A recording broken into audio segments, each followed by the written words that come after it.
தமிழ்நாட்டில் கரும்பு நகரம் என்று அழைக்கப்படும் ஊர் எது?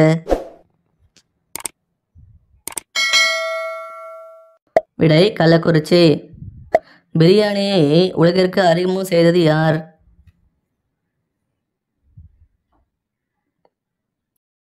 விடை பாரசீக மக்கள். பெண்ணுறுப்பில் கெட்ட வாசனையை உற்பத்தி செய்யும் உணவுப் பொருள் எது?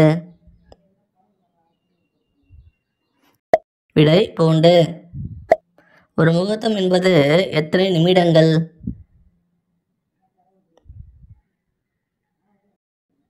விடை 90 நிமிடங்கள்.